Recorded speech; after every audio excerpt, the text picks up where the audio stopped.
Good day and welcome to this session on nature and scope of procurement procedures.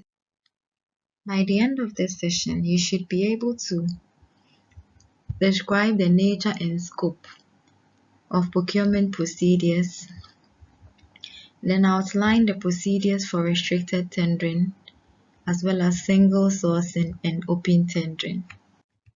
So basically, we have looked at what procurement procedures are.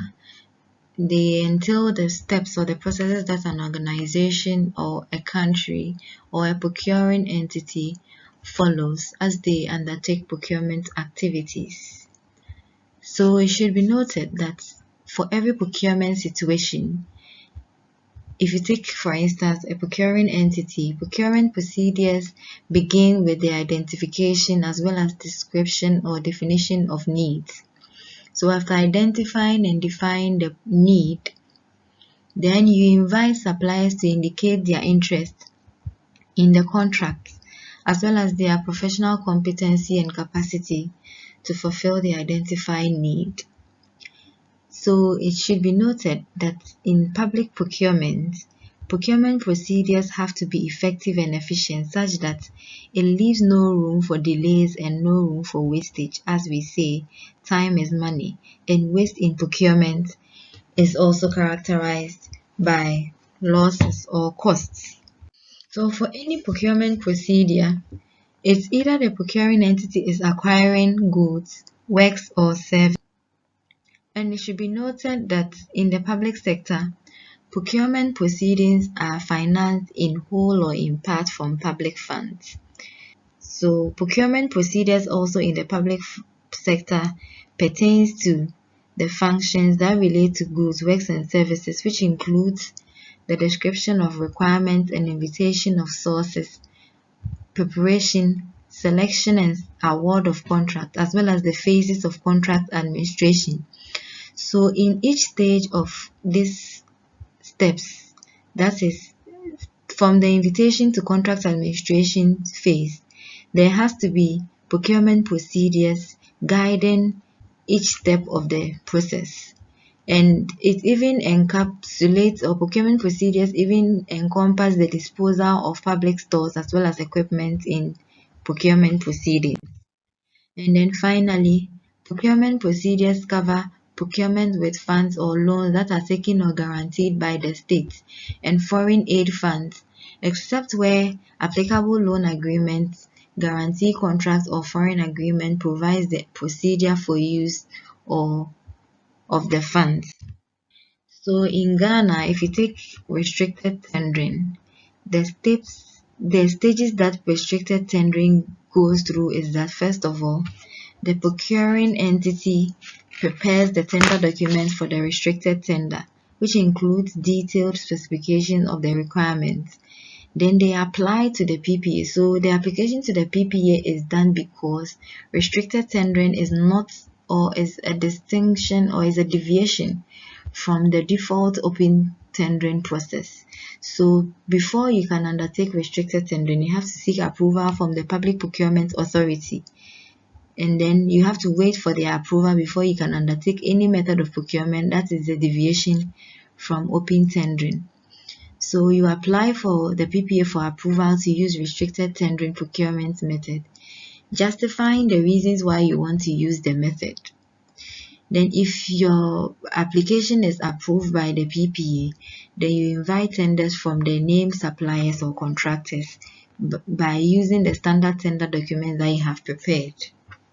So invited tenderers prepare and submit their tenders, and their tenders are opened publicly in the presence of other tenderers or their representatives who choose to attend.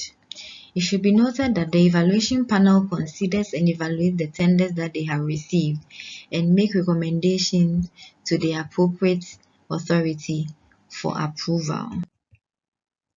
Then after approval by the authority, a contract is awarded for the successful tenderer to deliver the goods or perform the services that is required.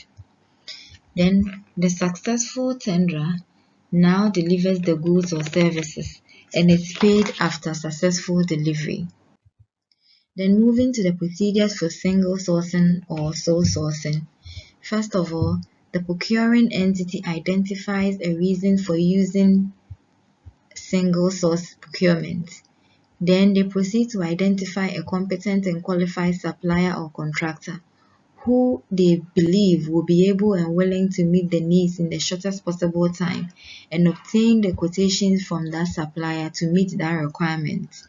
Then they will proceed to acquire to the PPA because once again, sole sourcing is a deviation from the default open tendering procedure. So the procuring entity will apply to PPA for approval to use single source or sole source procurement with justification as to why they are using that method.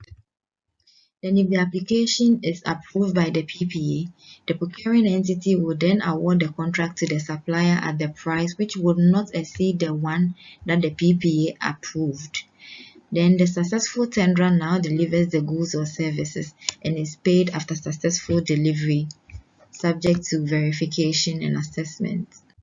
Then finally, the procedures for open tendering are also discussed. So the procuring entity prepares standard tender documents, which includes detailed specification of the goods or statements of work, that is in terms of requirements for work. And it should be noted that because open tendering is the default and it's subject to where you are aware of what you want and you have available time, that is why you prepare detailed specifications, that is in terms of goods, and in terms of works, so you prepare a detailed statement of work.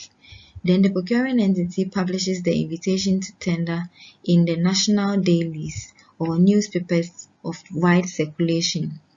Then tenderers purchase tender documents from the entity and seek clarifications where necessary within the time allowed for clarifications. Then they proceed to prepare and submit their tenders to the purchasing entity. Following submission, tenders are opened publicly and tenderers or their representatives may attend the tender opening. It should be noted that the tenders received are evaluated by a panel, which is constituted by the head of procuring entity, and the procurement officer submits the evaluation report and recommendations of award to the appropriate authority for approval. Then the authority reviews and approves the evaluation report and makes recommendation for award of contract.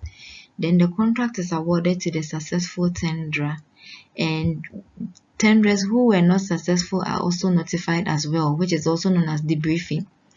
Then the successful tenderer now delivers the goods or services or works and is paid after successful completion. We've learned about the nature and scope of procurement procedures, the procedures for restricted tendering, single sourcing, as well as open tendering. Thank you.